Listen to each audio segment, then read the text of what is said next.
Hello friends, welcome to SSC coaching centre. दोस्तों, आज की वीडियो में हम बात करेंगे नंबर सिस्टम के क्वेश्चन की। जो प्रश्न एग्जाम में बहुत बार आए हैं वही टॉपिक लेकर के आया हूं, नंबर सिस्टम का। तो पूरा वीडियो देखिएगा। चलिए स्टार्ट करते हैं। पहला सवाल है, दो क्रमांगत संख्याओं के वर्गों का अंतर 37 है, तो बड़ी संख्या बताइए। अब यहां पे डायरेक्टली कोई भी संख्या नहीं दी गई है, ठीक है, केवल अंतर दिया गया। तो हम कैसे पता करें कि वो दो कौन सी संख्या रहेंगी जिनका अंतर 37 होगा? अगर हम बार बार कर करके देखेंगे तो उसमें तो बहुत टाइम लग जाएगा। जैसे मैंने 10 का वर्ग किया 100, ठीक है, फिर मैं 12 का करूंगा 144, तो 100 और 144 का अंतर तो 44 आ जाएगा, 37 आना चाहिए। ऐसी दो संख्या हो, उसमें से हमें फिर बड़ी संख्या बतानी पड़ेगी। तो मैं जो तरीका बता रहा हूं उसे नोट कर लेना, डायरेक्टली आंसर आ जाएगा। ठीक है, डायरेक्ट आंसर आ जाएगा। चलिए, आपको करना क्या रहेगा वो सीख लीजिए। आपको बड़ी संख्या पूछ रहा है, क्या है देखो, आपके पास क्या दिया गया, 37 दिया गया है ना, 37।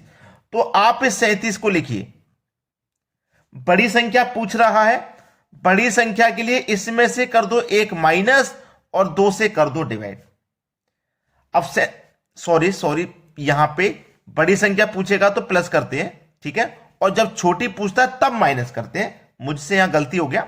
37 में जोड़ो 1, 38 हो जाएगा, डिवाइडेड बाई 2 कर देंगे, 19 आ जाएगा।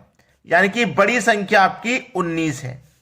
अब छोटी निकाल लीजिए, 37 लिखेंगे, छोटी के लिए -1 करते हैं और डिवाइडेड बाई 2। 37 में से 1 गया 36, डिवाइडेड बाई 2 करेंगे तो कितना आ जाएगा, 18। यानी कि छोटी संख्या 18 है। अब चेक करना तो बनता है भाई चेक तो आप करोगे। 19 का वर्ग करोगे, 19 का वर्ग होता है 361, 18 का वर्ग 324। अब दोनों का अंतर 37 आ रहा है या नहीं आ रहा देख लो। बड़े में से छोटा घटा दो, 1 में से 4 नहीं जाएगा, कैरी ले लो, 11 में से 4 जाएगा 7, 5 बचा, 5 में से 2 जाएगा तो 3, 3 में से 3 जाएगा 0। यानी कि 37 देखो अंतर आ गया कि नहीं आ गया अंतर 37। तो तरीका आपको कैसा लगा कमेंट करके जरूर बताइएगा। हमसे पूछा था बड़ी संख्या क्या है, बड़ी संख्या 19 है, बी ऑप्शन हो गया सही जवाब। चलिए अब देखते हैं अगला सवाल। अगला प्रश्न है, दो क्रमांगत सम संख्याओं के वर्गों का अंतर 100 है, तो बड़ी संख्या क्या है? इस बार ध्यान देने वाली बात यह है कि प्रश्न में सम संख्या के बारे में बोला है उसने। पहले क्वेश्चन हमने देखा वो लगातार संख्याएं थी, ये सम संख्याएं। जब सम संख्या रहेंगी तो आपको क्या करना है, अंतर को ले लेना है, जो आपका अंतर है, ठीक है। जब लगातार संख्या होती थी तो हम क्या करेंगे, उसमें बड़ी निकालने के लिए 1 जोड़ेंगे, छोटी निकालने के लिए 1 माइनस करेंगे, ठीक है। अब यहां पे जब सम संख्या रहेंगी तो बड़ी संख्या के लिए आप 4 जोड़ेंगे और 4 से ही डिवाइड करेंगे।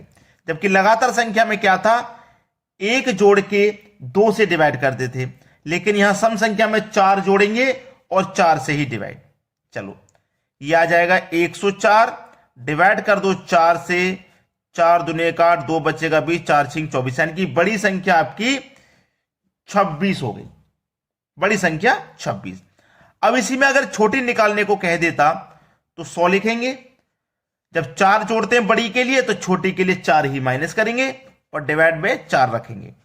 तो ये हो जाएगा आपका 96, डिवाइड में 4, 4 दूने का 8, 1 बच्चे का 16, 4 चौके 16। यानी कि छोटी संख्या आपकी 24 है, लेकिन हमसे तो बड़ी संख्या पूछा था उसने, तो बड़ी संख्या 26 हो जाएगी। बी ऑप्शन प्रश्न का बिल्कुल सही जवाब। अब देखते हैं अगला क्वेश्चन। अगला प्रश्न है, 3 क्रमांगत प्राकृत संख्याओं का योग 87 है, तो बीच वाली संख्या क्या होगी? योग कितना आपके पास, 87 है। संख्याएं कितनी है, 3 है, 3 से कर दो डिवाइड, 3 दूने का 6, 2 बच्चे का 27, 3 निम 27, 29 आ गया। कितनी संख्या थी आपके पास, 3, 1 2 3। अब जो डिवाइड होने के बाद आया है ये आपकी बीच वाली संख्या होती है, और यही संख्या आपकी औसत भी होती है। पूछा क्या था उसने, बीच वाली संख्या बताओ, यानी कि बीच में आपका 29 आ जाएगा। संख्या कैसी है, क्रमांगत लगातार, 29 के बाद में 30, 29 से पहले 28। लेकिन बीच वाली पूछा था ना, आंसर आ जाएगा 29।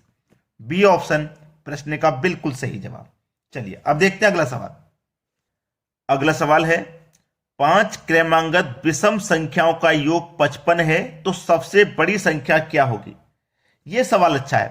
5 क्रमांगत विषम संख्याओं का योग है 55, ठीक है, 55 है योग 5 संख्याओं का। तो 5 से इसको मैं जब घटाऊंगा तो कितना निकल के आएगा, 11। 5 एकम 5, 5 एकम 5, 11 बार में कट गया। और मैंने आपको बताया है कि ये जो आता है कटने के बाद, ये आपकी बीच वाली संख्या होता है और यही आपका औसत भी होता है। अब संख्याएं कितनी थी, 5, 1 2 3 4 5। अब ये बीच वाली संख्या है ना, बीच वाली, तो देखो बीच में कहां जाएगी, 11 यहां।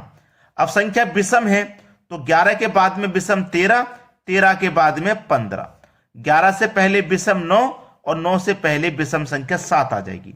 उसने पूछा है सबसे बड़ी संख्या क्या होगी, तो सबसे बड़ी संख्या तो 15 हो जाएगी भाई, है कि नहीं। डी ऑप्शन हो जाएगा प्रश्न का बिल्कुल सही आंसर। अब देखेंगे हम अगला सवाल। अगला सवाल है 2 संख्याओं का योग 40 है तथा उनका अंतर 6 है तो बड़ी संख्या क्या होगी। यह प्रश्न बहुत बढ़िया है। आपसे योग 40 है और अंतर 6 है तो बड़ी संख्या पूछेगा। देखो आपके पास योग दिया गया है, योग लिख लो, अंतर दिया गया है, अंतर लिख लो। अब बड़ी संख्या निकालने के लिए क्या करते हैं, दोनों को जोड़ के 2 से डिवाइड कर देते हैं। तो दोनों को जोड़ेंगे तो 46 आ जाएगा, 2 से डिवाइड कर देंगे तो कितना आ जाएगा, 23 आ जाएगा। ये आपकी बड़ी संख्या हो गई, ठीक है, बड़ी संख्या हो गई 23। अगर छोटी पूछ लेगा तो क्या करना रहता है, छोटी पूछेगा तो आपको योग लिखना है जो कि 40 है, अंतर लिखना है जो कि 6 है। बड़ी संख्या के निकालने के लिए दोनों को जोड़ के 2 से डिवाइड और छोटे निकालने के लिए दोनों का अंतर करके 2 से डिवाइड। तो 40 और 6 का अंतर 34 आ जाएगा। अब 2 से डिवाइड कर दो, 17 आपका छोटी संख्या आ गई।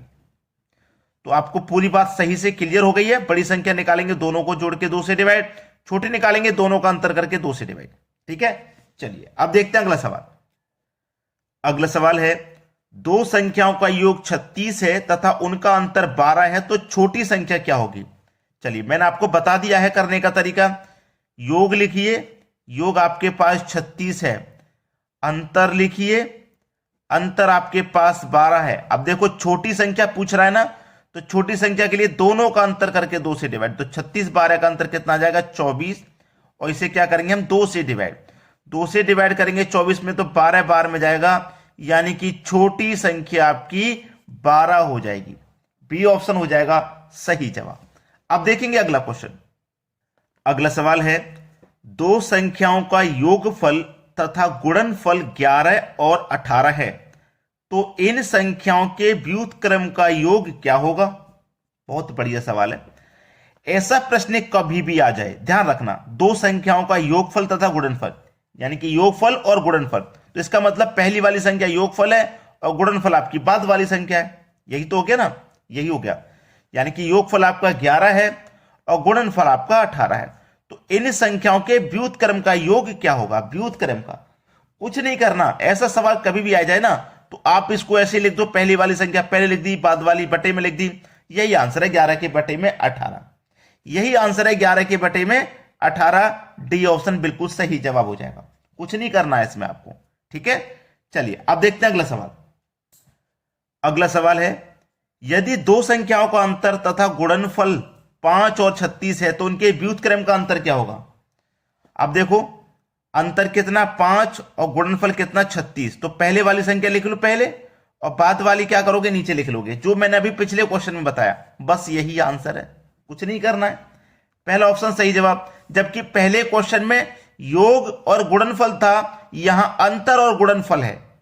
पहले में योग और गुणनफल था, यहां अंतर और गुणनफल है। तरीका वही है, कुछ नहीं करना रहता इसमें, ठीक है। आसानी से सवाल आ जाएंगे। तो अगर आपने अभी तक लाइक नहीं किया वीडियो तो लाइक कर दीजिए, शेयर नहीं किया तो शेयर कर दीजिए, ठीक है दोस्तों। धन्यवाद।